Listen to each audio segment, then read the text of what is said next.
hello, and good afternoon, everybody. Welcome to HC Live. We are very excited to have you all here with us today. I mean, wow, talk about the power of women. You know, I'm going to just take a second. Full disclosure, we were sorority sister vibe backstage. I'm not going to lie. That was wonderful and beautiful. I especially appreciate these women who have been so wonderful for accommodating, of course. My name is Colleen Baker. I am a producer here at the Houston Chronicle. I do see people logging on. If so, I want to make sure you all can hear us. We have 24 people in at least right now in building. Start chiming in on the chat. Can you hear us? Where in town are you? Are you in Tomball territory? Are you in Pasadena? And I think Bel Air is chiming in. I see someone named Darlene. So I already see a woman popping up. This is awesome. They can hear me. I see Tomball, Spring Branch. I mean, all of these areas like we've talked about today are just, I mean, in scale. Houston has the biggest medical center in the world and is just not even that, the center of academia, the center of everything. And that's because I'm talking about Houston proper. We have Pasadena, Tomball, Sugar Land, Katy, Piney Point, you know, and Katie's not even on the call. So I see Tomball, greater Tomball area, Chamber of Commerce, who love already saying Mayor Quinn. So I know that means people can hear us. And basically, I want to go ahead and toss it over to Abby Church. She is one of our amazing reporters here at the Houston Chronicle. She obviously spoke to Chris Hollins not too long ago and covers City Hall. So she is more than qualified and more than amazing to talk to these women today. So we want to get to know them. And Abby's got some great questions. Abby, can you hear me? You good? I can. Yeah, we're good to go. All right, take it over whenever you're ready. All right, ladies. Well, thank you so much for joining us today on this beautiful, wonderful HC Live. How's everyone doing? Great. Thank you so much. Glad to be here. Thank you. All right. So we are going to start with a subject that I know is near and dear to everyone in Harris County's hearts, and that's housing affordability. So I wanted to start with you, Mayor Quinn. From a budgeting and permitting lens, what's a small lever that actually moves affordability in Tomball, whether that's lot sizes, ADUs, fees, or gentle density? And what would a 12-month small win look like? Yes, we have several different tax credit houses plus Habitat for Humanity. We started Habitat for Humanity houses. I think that our area was one of the first areas that built. We have 2 different Habitat centers for affordable housing. Plus, there are several tax credit apartments that we have in town. The newest one was just opened earlier this year. And so Tomball is 15 square miles. Our school district is 83 square miles, but we claim everybody with the Tomball address. And so Tomball is where they come in to shop and want to live close to the town, but also there's a lot that are out of town that live close to our schools. So the price point on the houses can range, I'd say it's in the 300s. It's not 150, it's more 300 that is not in affordable housing. But we have also worked to get 55 and over. It's not just people who cannot afford, it's also seniors. And so we have in our budget, we have made a concentrated effort. We just opened our first 55 and over. Developer came in, that there are a lot of widow and widowers who are there, and they're very active in the community because we have an active community center and more volunteer organizations and activities than you can name. So we have addressed it. We are beginning to run out. When I say run out of land, we have about 20% land use left, and we are surrounded where it's hard to annex more land into the city. So now it looks like a lot of that will be going a little outside the city limits, but at the same time, we claim everybody is called Tomball. All right, and I wanted to ping that question over to Mayor McCutcheon. How does that translate into master plan Sugar Land? Yes. Well, anyway, we only have about 2% of undeveloped land left in Sugar Land. A developer recently purchased Lake Point. And so since we only have that 2% left, we are looking more at redevelopment as opposed to development. And so that area, that 52 acres, is going to be redeveloped into residential. And it's going to be 300 homes that are very compact and at a lower price point, and about 700 multifamily. And we already do have some age-restricted senior living in the city, and another developer is looking at building more. Okay, and wanted to ask the same question of Mayor Dutt. Any Piney Point lessons? Yes, echoing Mayor Quinn's comment in regards to, we have quite a significant senior population in our community.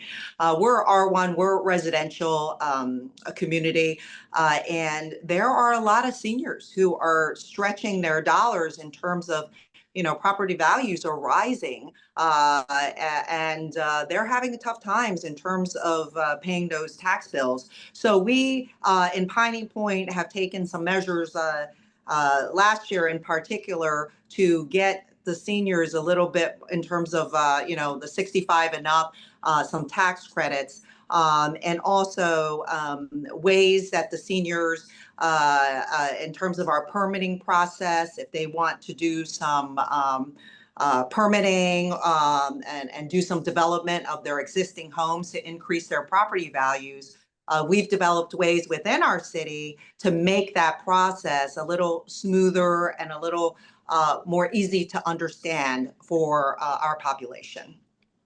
Right, and I know we can't talk about home affordability without talking about renters. So my next question is going to be for Councilmember Valerio. So as more neighborhoods start to hit majority renter, what's one change that you've made over in Pasadena or plan to make so renters have a real voice without pushing out longtime owners? Personally, I enjoy going to apartment complex. I know that's full of renters, and I will find voters who are in there, and I will talk to anybody who will speak to me as well, so that we can kind of address what their concerns are and how their way of life is affected by our city business. The other thing too is that renters can vote, you know, if they're renting a house, as long as you have yourself registered there. So I don't pass up any renters that are there.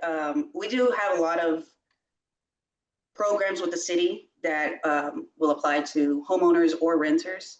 I myself am a renter and I'm a councilwoman. So I like to explain to people that just because you don't own a home in Pasadena doesn't mean that you can't participate, doesn't mean that you can't run for office even.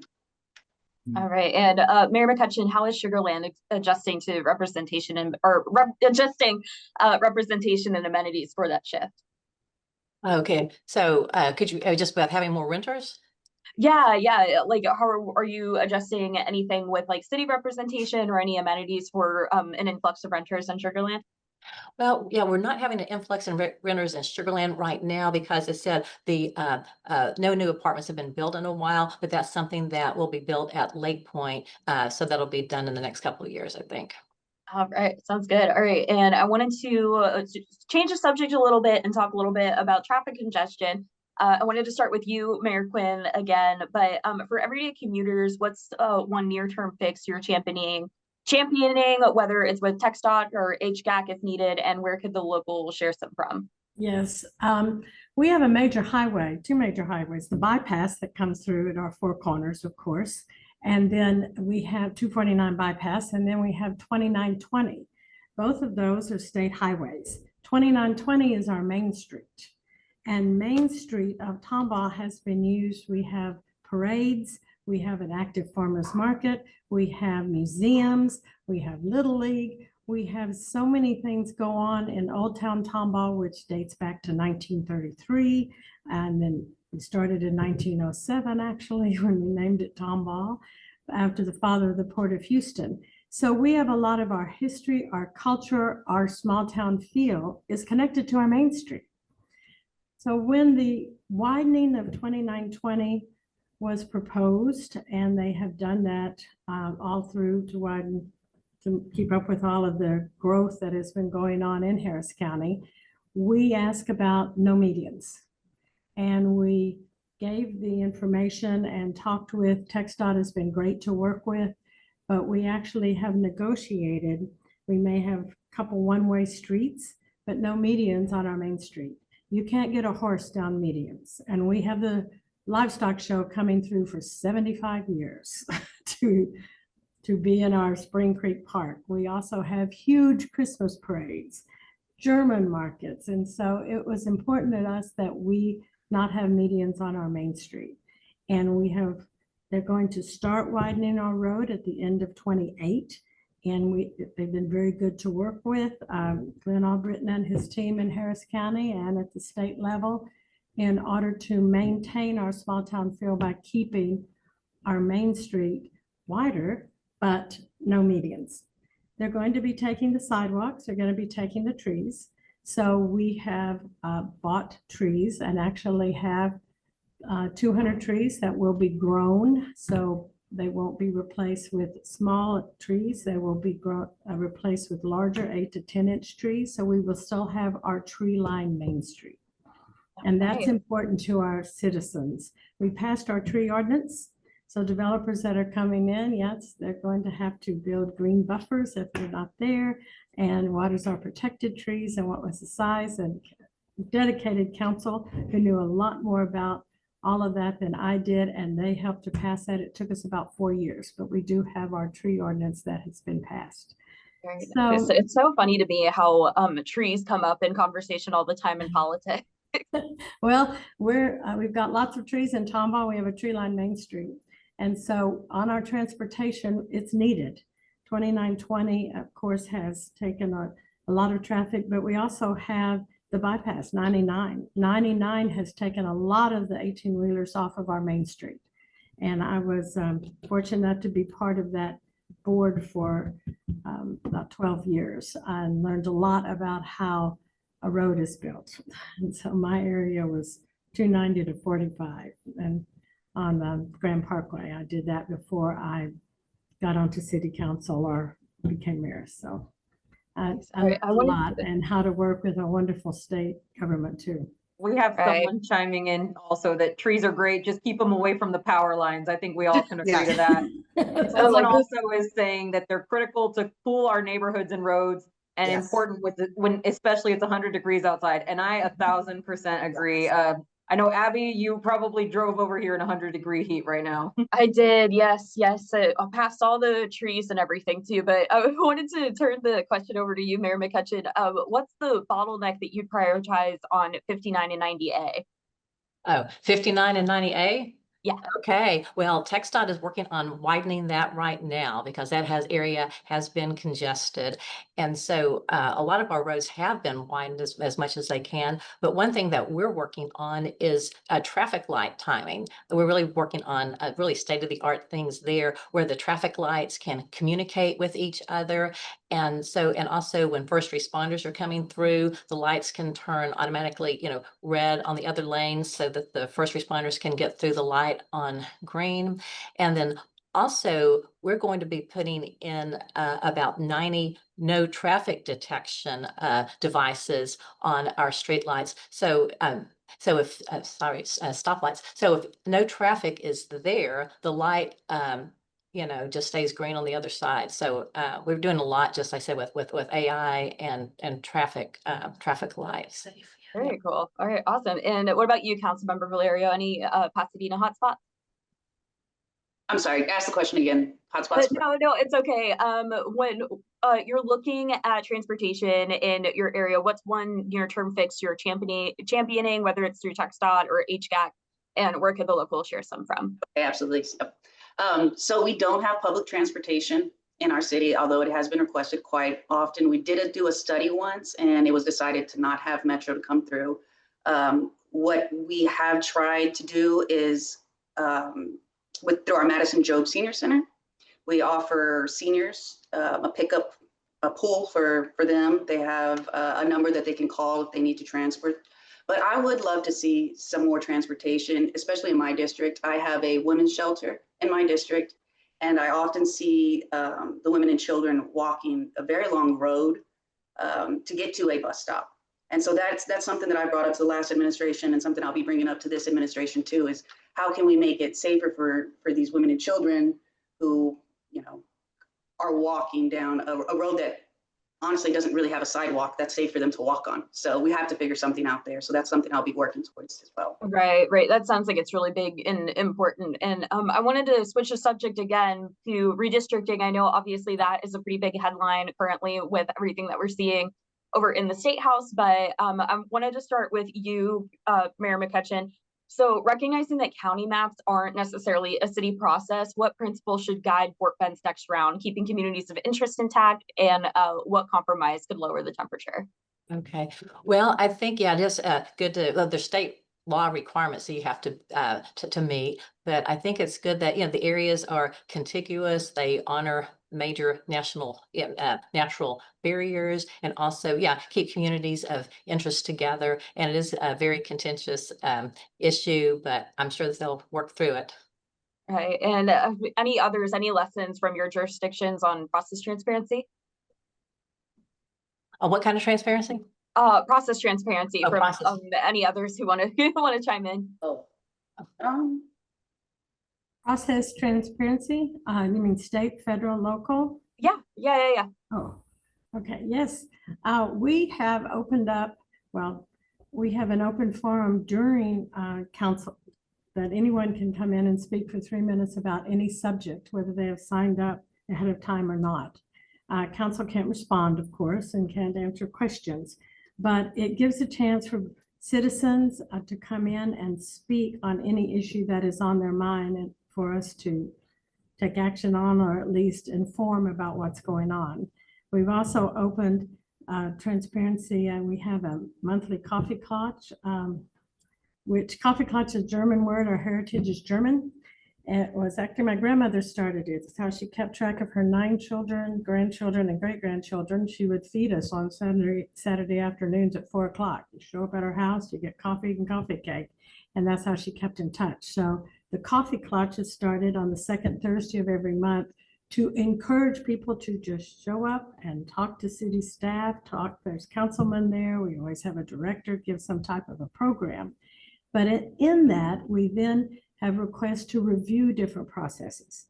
And so if there is something going on with our business permit process, or if they're asking for processes, how do they get trained to be on a committee? All of those things then are brought up and we address them. And we now have all of that in writing on our website so people can answer questions and be informed. This is their city. Public officials, we're all elected to serve the people who live here, the citizens who live here, and the businesses who call this home. Yeah. So if I could, I'm so sorry. If I could add, sorry, we have worked on quite a bit. No, go ahead, Mayor. No, sorry, I have a little bit of feedback. Yeah, if I could speak to transparency. Go for it. As well. Yeah, I agree with Mayor Quinn in regards to transparency and making sure that every voice is heard within our community. In terms of our process in the city council meeting, we also have a time that we open up to our residents in the beginning, and you can air out and ask questions and comment on what you would like to see in our community. I absolutely believe that, I have asked city council members to do this as well. Every ordinance that we consider, every policy that we're discussing, it should always be for the betterment of our community, of our city. Does it benefit the greater good of our community? And along those lines, for example, I very similarly send out an email on a regular basis to residents. We can talk about wonderful events like local parades by our police, or hurricane preparedness, or some ordinances that the community needs to hear about. So that regular communication is paramount. Third of all, I spend most of my mornings replying to and reading emails and phone calls from our constituents about what they want to see in regards to, we get a lot of discussions in regards to drainage projects, in regards to enhancing and making more efficient our permitting process. And I would lastly mention, I think all the mayors and city councilwomen can attest to, for example, during the storms of last summer, how critical it is for leaders like ourselves to step up and communicate in times of uncertainty. If we're in the middle of a power outage, knowing that the mayor is out there, picking up tree limbs, making sure the roads are clear, and regularly communicating with the residents. And I like to add, yeah, collaboration, communication, and community engagement are very important. And when you collaborate, you get diverse perspectives, and diverse perspectives lead to a better answer. It leads to consensus, and it leads to community buy-in. All right. I wanted to turn my questioning back over to you, Mayor Dutt. I know obviously you represent Piney Point right now, but all of us know your entire office. You're going to be running for a county judge for the Republican nomination. And I know we're slowly starting to see candidates trickle in for that nomination, namely Houston Fire Union President Marty Langton has entered the race. But I was curious, as you are campaigning for that office, how are you going to distinguish yourself among the other GOP candidates we might see? Yes. I look at this race as a voice for the people in terms of the residents. In terms of other candidates coming in, I applaud people who want to engage in our community. But for me, laser focus in terms of what's at hand. And what is at hand? For example, Commissioner's Court. There's been a lot of discussion as to, whether we're really focusing on the right issues. We need to have common sense, back to basics, back to Commissioner's Court, and that is first and foremost public safety. We all agree, despite whether you have an R or a D in front of your name, we all want to raise our children and our families in a safe community. Number two, roads and bridges and flooding and drainage and infrastructure. We all want to protect one of our greatest investments, and that's our homes. So we want to make sure that projects that were already voted and funded, that the money, for example, the $1.3 billion that was, supposed to be funded for drainage infrastructure and flooding projects are being allocated. Third of all, property taxes. We all work hard. There's nothing more satisfying than knowing that you're engaged and you're self-sufficient and raising your family. And we want to make sure that the government, local government, is spending our tax dollars wisely and not always looking at raising taxes to residents in order to fund projects that might not be a core issue for the county. And most importantly as well is fiscal responsibility. That's money that we're spending in the county. It's not the government money, it's the taxpayer money, and it has to be allocated to, again, law enforcement, public safety, drainage, making sure our taxes are low, roads and bridges, versus programs that aren't supposed to be are supposed to be funded by the county. And we need to have transparency. We need to get rid of this corruption that many have indicated in our county, as well as bringing back transparency and integrity into the office. Many of the things, yes. No, you go for it. Sorry, I cut you off. Oh, not at all. And many, and I've been in the private sector. I've balanced budgets. I've advised companies in terms of how to manage their money, how to grow their company, fiscal responsibility. And that private sector, decades of private sector experience segued into public service when I was called to serve on city council and later as mayor. So leadership, lead with honor, lead with integrity, transparency. And for me, it's focusing on the wants and needs and desires of the people and the residents. Right. I know you mentioned a little bit about flood mitigation in your response there, but I wanted to ask, from the Harris County perspective, what county-city partnership would you push as county judge for flood mitigation? Oh, excellent. For example, I've been up in Kingwood for quite a bit. And there was a large, very significant bond project several years ago. And many people out there up in the north, they feel they pushed and they got their neighbors to vote for the $2.5 billion bond that was supposed to be allocated to many of these very important flood projects. That community was decimated in the Harvey and the floods. And many of the residents will say up in Kingwood and up north, we are one flood away from extinction. So in terms of partnerships, I know the state has been very involved in helping certain communities, the state on a federal level, on a county level, on a city level. There needs to be collaboration and partnership with some of these projects. So for all parties involved, and not just up north, not just in the south, but all corners of the county, because flood mitigation is one of the primary issues that, again, transcends beyond where you live in Harris County and whether you're a Republican or a Democrat. Right, and I wanted to turn the same question over to you, Councilmember Valerio. What's the next drainage or buyout priority you want moving before hurricane season, and what's the realistic funding stack? We've put in, I think, $300 million already into water drainage projects throughout the city. We recognize that this whole city, we've aged all the streets almost all at the same time, 30 years. And it's very expensive to fix a road. In my district particularly, I'm looking at this street called Lafferty Street. And it is a thoroughway that goes basically across my entire district. And if we can get some drainage on that road, I really feel that it's going to help the residents that are living off of that road. We put in bigger drains, pull the water down. Back when we had Harvey, we had been granted quite a bit of federal money, and we had this plan to do a lot of mitigation. But we ended up losing that funding, or we lost quite a bit of it. I think we have about 9% of that funding left. So we've had to reallocate where we're going to prioritize which streets could affect the most amount of people, the most amount of houses.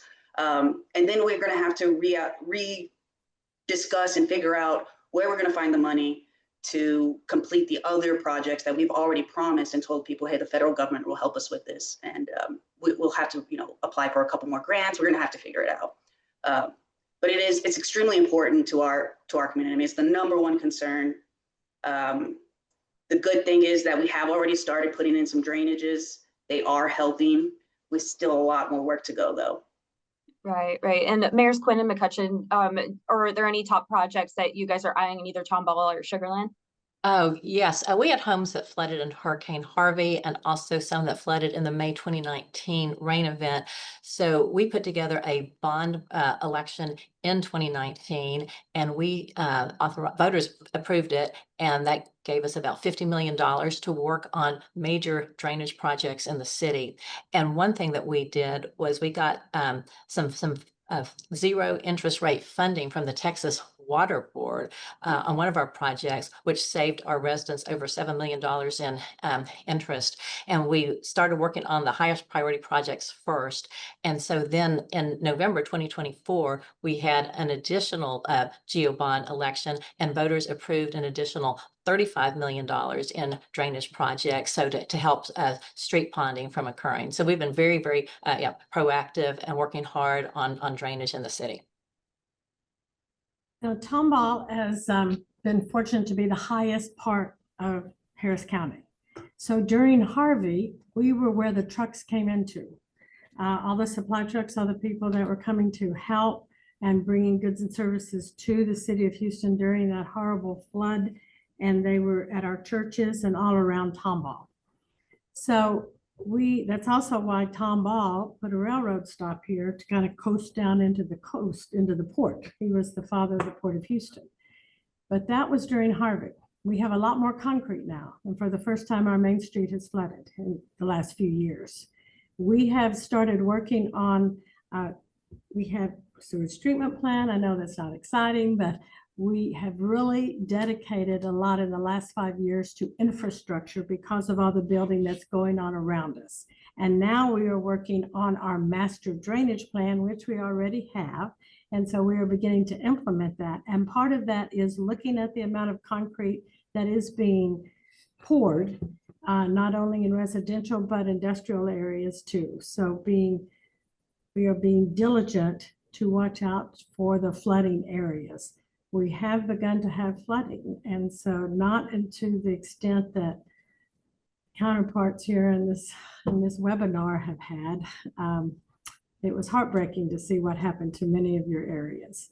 And so the master drainage plan is something that we have in place, and as we grow and as our area grows, not just the square miles of Tomball, the 15 square miles, but our school district is 83. The 2,000 new families who have moved into Tomball in 5 years, but also the many subdivisions that have cropped up on the way out to 290 in the Waller area, all the master plan communities.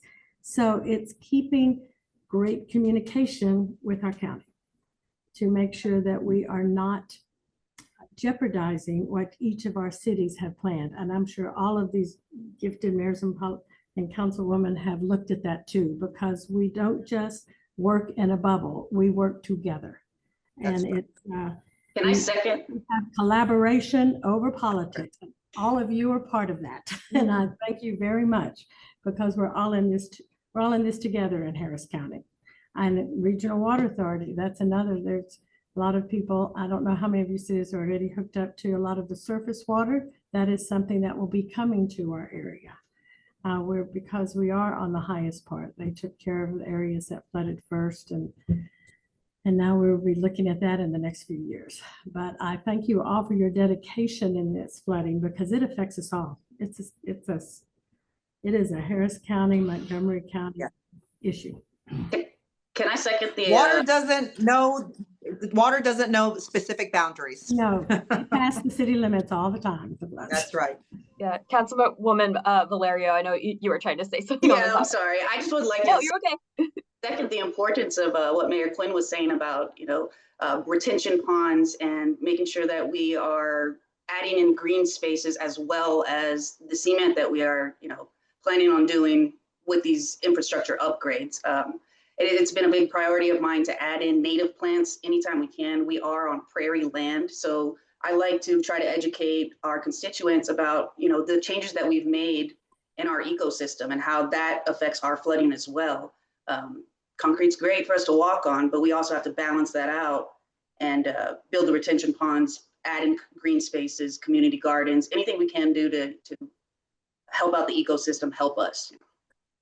If I could add, just in our city, for example, absolutely, drainage has been a key priority. I'm very proud to say our city has really focused in the past several years in terms of making sure we shore up the main drainage project and now projects, and get moving the water away from the property, the lots.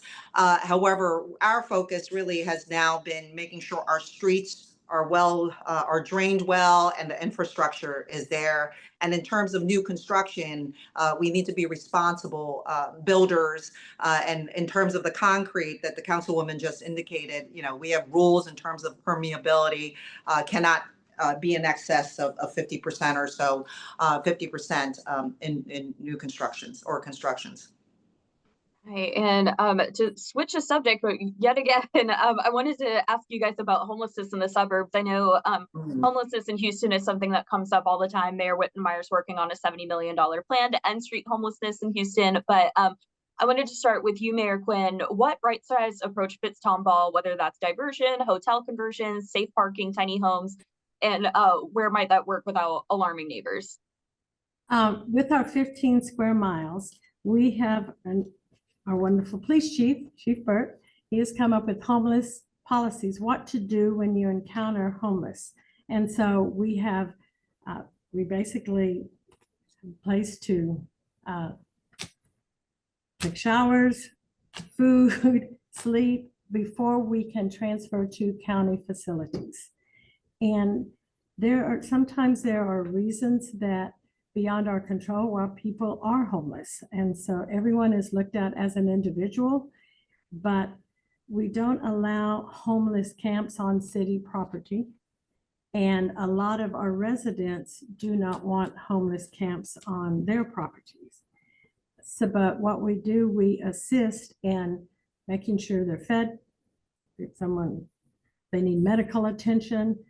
We have wonderful nonprofits that give free medical that have helped in quite a bit of this, but it's getting them the help they need, even if it is some type of a medical drug addiction program, and getting them to the proper agency that specializes in that. Now, we have several nonprofits that take the lead in helping. I can name them all, but it's whether they need food or clothing or shelter or medical, or, they may even go over to our tiny jail, which is we're looking at expanding, but our tiny jail just to have a shower, get clean clothes, food. But Chief Burt helped to establish our homeless policy in our city. And we're using that and then coordinating with the county agencies that can assist for long-term help in homelessness.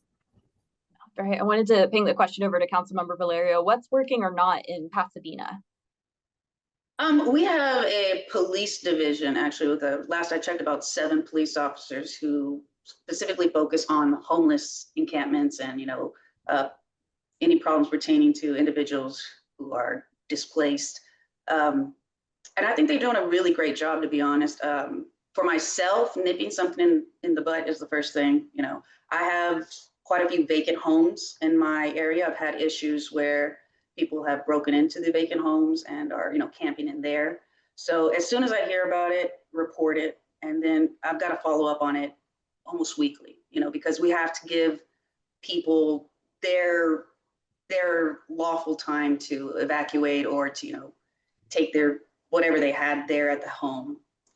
Communication helps a lot. Communicating with that homeless division helps us get, quick, fast response times. And honestly, it's not too huge of an issue in the city, which is surprising me as large of a city that we are with as much population as we have. So I think the police division is working well. All right. And what about you, Mayor Dutt? Any county level coordination you want to see? Oh, absolutely. Yes, the homeless population is definitely something that we need to address. We in the Memorial Villages, we have a wonderful police department. That's why we're one of the safest areas in Texas. And along with the police, first of all, it's compassionate care. The individuals that are in our city or around our city, we ask them, is it, what care do you need? Either mental or, some new shoes or clothing. And then we provide them with transport. Maybe they're on their way to a facility or somewhere they need the care, and we help them. We transport them to where they need to go. We work in partnership with other private sector organizations to provide them caseworkers that will help them, as well as within our own city. For example, we do not allow sleeping in our parks and encampments in our parks. There is a curfew in the parks that we have in the city, but we will provide them the needs and the means to make their lives easier and to assist. All right. And another thing that I wanted to ask you guys about was master plan growth in infrastructure streams, starting with you, Mayor McCutcheon. But what thresholds must be met before final PLAT approvals, roads, drainage, park, schools, after build out, who carries the ongoing O&M? Okay, so after build out then? Yeah. Oh, okay. Yeah. Well, so after build out, that's something that's just paid for out of the general fund of the city. So which is partially funded by property taxes and partially funded by sales tax revenues. And then if we're doing any major capital improvement projects, then that's funded by our GEO bond program that I mentioned earlier. And in fact, in November, we had a $350 million bond program approved by our voters for infrastructure projects. Right. And Mayor Quinn, what threshold would you copy over in Tomball?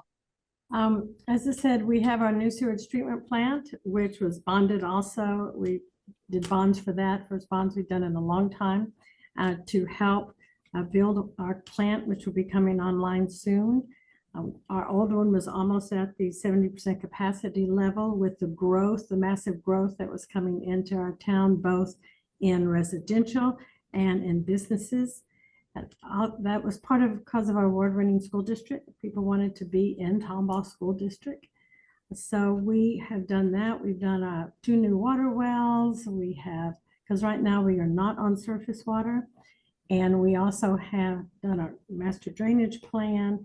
We have actually we have a wonderful city manager, and every policy and procedure has been looked at in the last 4 to 5 years and has been acted on, and we're working for that. That's a city you've got to have, our citizens, as I said, someone said earlier, we don't look at red and blue. They want clean water, safe streets, and responsive city services. And we have worked very hard to do that. And so we have infrastructure. The next one is the drainage plan. And that's our next one. But we have addressed sewer, we have addressed water, we have addressed our streets. So. Right. And Mayor Dutt, any small city variant that preserves character? Absolutely. Well, this is a very pertinent question. We're right in the middle of our budgeting right now. And I'm very proud to say that, our city is in a very strong financial position. We've been managing our budget quite well. We have a 5-year financial plan of a balanced budget. We are looking through various capital improvement projects. For example, first and foremost, half of our budget goes to fire and police. Most important in terms of making sure our first responders and our law enforcement has the resources they need. Number 2, of course, drainage projects, capital improvement projects, and within our capital improvement projects, we have paving improvements allocated to that, as well as beautification efforts. We are in a very healthy financial position. We're a pay-as-you-go type situation in terms of funding many of these projects. All right, I'm going to turn the conversation over to Councilmember Valerio for an economic inequality question. But if you had to pick one lever this year to widen opportunity, whether it's childcare access, small business permitting, transit links, job training, what would you pick, and how should we measure it neighborhood by neighborhood? Permitting is a huge issue in Pasadena. That's one of the big complaints that we have. I've been working really hard for the past 5 years now to get us updated software technology so we can streamline our departments. I think that if we can create a different reputation, an ease for people and businesses to come to the city, we could be inviting so much more. We have this huge project that we had voted on a year or 2 ago for the Pasadena Convention Center. We have over 200 acres of land that we can still develop on. It's kind of being jeopardized at the moment, which the new administration changes. You probably heard about it in the news with the Economic Development Corporation. But if I could do anything, I would make sure that project gets implemented well. And full throttle. We are the 2nd largest city in the 3rd most populous county in the nation, and we have lots of sister cities that we share this convention center with. So if we could drive the economic development into our city, I think that would definitely help us out quite a bit. And I think it's important for the people to understand that the Economic Development Corporation is its own entity, and it's funded through sales tax. So it's not going to be a burden only on Pasadena. We'll have other people coming in, spending money in Pasadena. We'll get the help to build this convention center. All right. And any of the mayors, what's one your level? Oh my goodness, I cannot speak today. Any of the mayors, if you want to answer the same question, what's your one lever and metric? Oh, I just want to say that public safety is the top priority in Sugar Land, and Sugar Land continues to lead in several areas, including innovation and mobility. And we're really excited that recently we were named by livability.com as one of the 2 safest cities, and we're excited about that. We're also working with Plug and Play to create a space where startups can access resources, build partnerships, and scale rapidly. So we're doing a lot of great trailblazing things here in Sugar Land. I would also include in our city in the Memorial Villages, support of public safety, law enforcement, and the ability, for example, to fund our budget, balance our budget without raising taxes. But at the same time, I just had a great conversation with our police chief, and it will be critical for our community to be at the forefront of technology. For example, we are looking into some really exciting programs for $63,000 a year, looking at some AI programs for our flock cameras. And that will give, for example, the law enforcement the ability to really hone in on, if there's a suspicious vehicle, or that, someone's stealing a package or breaking in a house, if there's a defining, in the back of their window, it says, "Watch me." This new technology that we're considering will look at the cameras and the cars within our community and try to identify that car, that the bad guys that were trying to rob one of our residents or whatever. So really, and also giving the police the resources that they need. For example, a speed trailer, making sure people are abiding by the rules, speed limit in our community. And also, equally important, we cannot forget the lessons that we need to learn from our the derecho storm and the disaster of last year. Making sure we have the bucket trucks, the chainsaws, and be ready for emergencies when that arise. All Yes. right. Oh. Or you go for it, Mayor Quinn. Sorry to cut you off. Well, yes, we have intentionally listened to, of course, our residents and our businesses, that we have gone through our zoning and re-looked at that. In fact, we have spent a lot of time on that because arbitrary lines can destroy a city and destroy a residential area. Our citizens want quality of life. When we had open, a few years ago, we have open forums for people to come in and actually put dots on cardboard that said, "What's important to you?" It was jobs. 10 years ago, it was jobs. We have an award-winning business part through our economic development, and we have jobs. We have people coming in, businesses. That is in one area. The residential want residential. No one wants to wake up and look at a warehouse out their back door. So we have been very intentional in redoing our zoning, and now we're concentrating on quality of life for our city. We're replacing sidewalks. We want walkability, and we want to be able to walk all over this city. And so we're also maintaining our Old Town shopping area, plus expanding out to the Four Corners area. So in all of those, we have citizen involvement, business involvement, and that is what we're working on, is maintaining Tomball's, you could call it a small town feel, but basically it's hometown with a heart. And, Right. So it's worked out very well. Right. And I know, Mayor Quinn, you mentioned quality of life. I wanted to ask about maintaining public safety amid growth, but I was curious how you're balancing police and fire staffing with mental health co-response and design for safety, and if there's a response time or prevention target you're comfortable sharing. Yes, I would have to call Chief Burt and Chief Joe to the exact response time, but I know our population has gone up, but you look at our overall crime and it's gone down.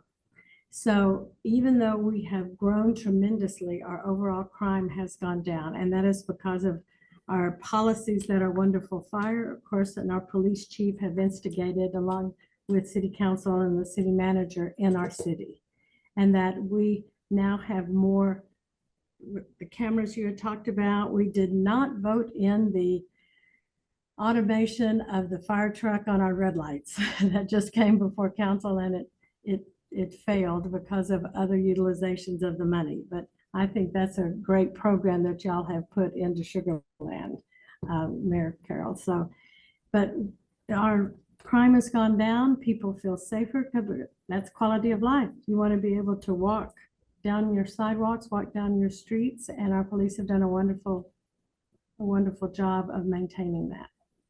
And the increased growth, we just got the stats. If you give me a second, I could probably pull it up and go over all those response times. But those are some of the items that we measure and they measure and report. And they're both doing a great job. Cool. I know you gave Mayor McCutcheon a pat on the back, but I wanted to ask you yourself, Mayor McCutcheon, what would you scale citywide? Well, we're very proud of our fire, police, and operations for emergency management. And we have a brand new public safety training complex. And it's just a state-of-the-art training facility that we're blessed to have here in Sugar Land. And our police department leads in training other agencies, and both our police and fire service hosts for training other first responders. All right. And what about you, Council Member Valerio? Any data from the Pasadena pilot? It's hard to say about that. The problem is that I just recently called the police department and asked them to put in a police report, and I was refused to even have the police report taken in. So at this current moment, I am in talks with the chief police about, what we can do to address that. There are some issues that I'm going to have to, speak about, but that one concerned me greatly because I did not tell them, hey, I'm a council member. I called to kind of test the waters and see how you treat a regular citizen. And so that raised a really big red flag to me. But in the past few years, we've given the police department and the fire department, we have the largest fire department, volunteer fire department, I'm sorry. And so we give them all the resources we can, and they do a fantastic job. They're happy. We're happy with them. We love their participation. The police department is the highest paid department in our area. And for the most part, it's fantastic. They get COLA raises, and we've just recently, one thing that I'm extremely proud of is the educational trainings that we're now paying them, those incentives, which was a big thing that I wanted to fight for because I believe that growth is always very helpful. But like I said, I have this one incident that I have to deal with, and I'll get down to the bottom of it. But, of course, we love our first responders. I can't always be just a cheerleader. Sometimes I have to be a bad guy and ask some hard questions too. Right. No, that totally makes sense. All right. Well, that was all the questions that I had over on my end. I'm going to turn it over to Colleen, who is going to read out any questions any of our attendees might have for you all. Absolutely. And Thanks, really, we wanted to say thank you again to everybody. We obviously pretty much touched on what everyone was signing on and asking questions about, which is fantastic. These are the people chiming in that are in your neighborhoods and, again, in your chambers of commerce and on the UH Sugar Land campus right now. So the great news is we got everything covered. One person was, I believe, even asking, actually, we'll call this a good wrap up on a question for someone specifically as asking about influential women. And obviously you all are very influential in your areas of Houston. So moving forward, is there anything, I guess, let me go to Councilwoman Valerio first. Is there anything that is right now influencing you, whether personally or professionally, just influence in general? What does that kind of look like for you in your area? There's a lot of things influencing. Is that an easy question? Yeah, that's very, very big. Specifically to city businesses that we're talking about? Just whatever is currently, if it's a coworker that's inspiring you or just influencing your work, or what are you reading on your nightstand? Like it does, just a minute. Yeah. It's like a lightning fire round, which is why I kind of love this question. It's just such a unique way of how influence impacts you right now, Okay, I understand. Well, I'll tell you, the college that I attended heavily influences me. I went to an all-women's school, and it focused on, the issues of women. So I keep that with me all the time. And I always remember, the lessons that I've had, the conversations that I had with professors, with other women. And I feel like I was able to heal from a lot of, problems that I had personally, because it was acknowledged in school, and we found strategic ways to get around some of these things. So on a day-to-day basis, when I am having an issue, that's usually pertinent to just women, it's great to have some strategies behind that, to calm myself down, to reassess the situation and figure out a way to win whatever it is, the point that I'm trying to make, to play the game to win it, so that always influences me. And Mayor Quinn, also, what about you? What does influence right now look like on your nightstand? What are you reading? Arbitrary lines, how zoning can destroy small cities. that checks out if you're a mayor. That is And probably John what's on Grisham's second book of the firm. Yeah. Oh, yeah. Okay. What And of about you, course Mayor Aliza, as well, Mayor Dutt? That is a great question. On my nightstand is a budget this big, the county budget. Yeah. Very similar to Mayor Finish Quinn. that. You mean you're not reading Twilight like the rest of the kids right now in Piney Point? Come on. It takes a lot. And I would also like to say, as CEO, we're CEOs of our respective cities. We're leaders within our community.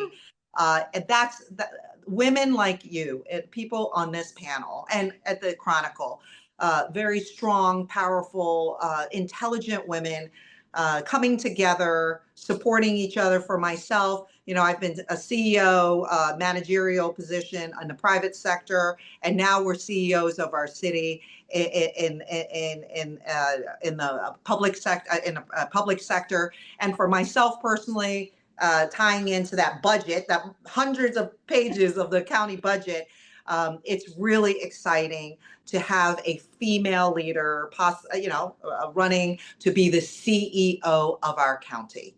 And that is a really powerful testament. And I hope you're a source of inspiration to me. And I hope we are a source of inspiration to the younger generation. Absolutely. I'm going to Abby after I first hear from Mayor McCutcheon, because I want to bring it full circle. Mayor McCutcheon, Yes. What's inspiring you on your nightstand right now? Hopefully no more budgets. Oh yeah, we're right. We're thick in the heart of the budget work right now. So the budget book is on my nightstand.